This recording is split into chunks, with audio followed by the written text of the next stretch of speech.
কোনো এক সময় জঙ্গলের একটি গুহাতে তিনটি ছাগল একসাথে থাকতো। তারা তিনজনই সারাটা দিন গুহার আশেপাশে ঘুরে ঘুরে ঘাস খেত আর সন্ধ্যের আগে আবার গুহার ভিতরে চলে যেত।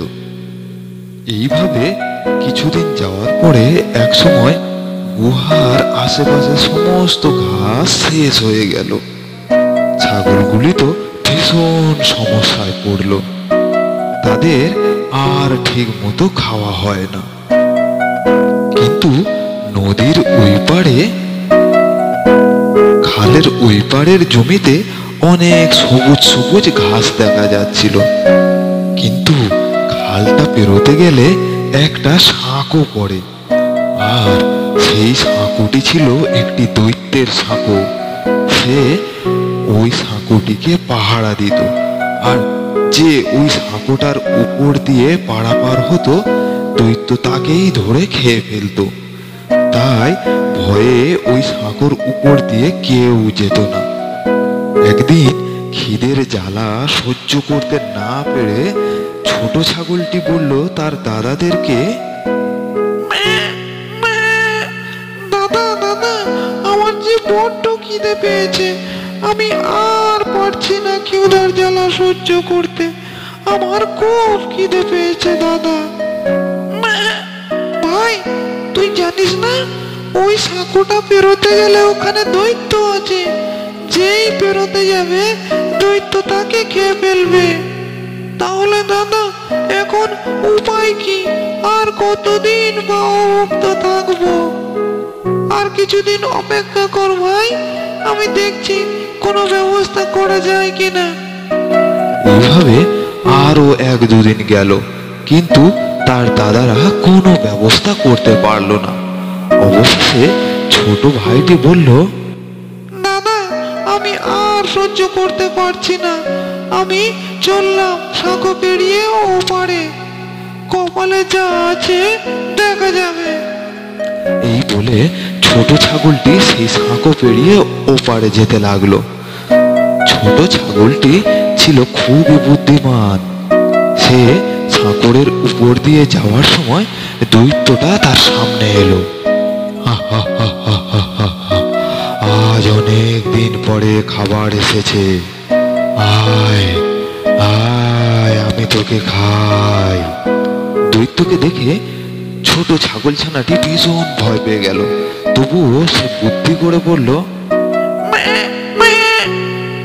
দৈত্য মশাই, দৈত্য মশাই, আপনি আমাকে খাবেন সে তো ঠিক আছে, কিন্তু আমি তো সামান্য পুচকে ছাগল। একটু অপেক্ষা করুন, ওপারে আমার দাদারা আছে। আমি পেরিয়ে যাওয়ার পরে তারা আসবে। আপনি না হয় তাদেরকেই খাবেন, তাহলে আপনার পেট ভরবে। কিন্তু আমি খেলে আপনার পেট তো ভরবে না। ছোট্ট ছাগল ছানার এই কথা শুনে দৈত্য ভাবলো, ঠিকই তো, এই পুচকে ছাগলকে খেলে আমার পেট ভরবে না। তখন দৈত্য ছাগল ছানাটিকে ছেড়ে দিল এবং সেখান থেকে সে চলে গেল।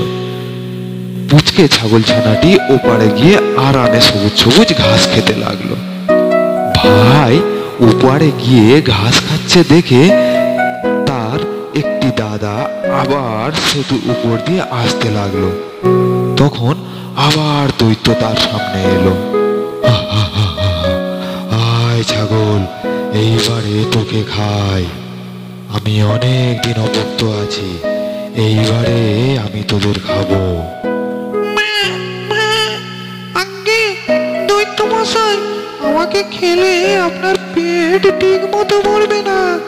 আমাকে যেতে দিন, এরপরে আমার দাদা আসবে। সে বেশ স্বাস্থ্যবান, তাকে খেলে আপনার নিশ্চয়ই পেট ভরবে। তার দাদা আরো স্বাস্থ্যবান। এই কথা শুনে দৈত্য ভাবলো, তাহলে একে খেয়ে লাভ নেই, একে ছেড়ে দিলে এর পরে ওর দাদা আসবে, তাকেই না হয় খাওয়া যাবে। এমনই চিন্তা ভাবনা করে দৈত্য সেখান থেকে চলে গেল এবং ছাগল ছানাটি সেখান দিয়ে গিয়ে আবার তার ভাইয়ের সাথে ঘাস খেতে লাগলো। দুটো ভাই ঘাস খাচ্ছে দেখে বড় ছাগলটি সেতুর উপর দিয়ে আসতে লাগলো। বড় ছাগলটি সেতুর উপর দিয়ে আসছে দেখে দৈত্যটা তৎক্ষণাৎ সেখানে উপস্থিত হলো। হা হা হা হা হা, হা হা হা হা। এইবারে আমি তোকে খাবো, আর আমি তোকে ছাড়ছি না। দৈত্যর এই কথা শুনে ছাগলটির ভীষণ রাগ হলো।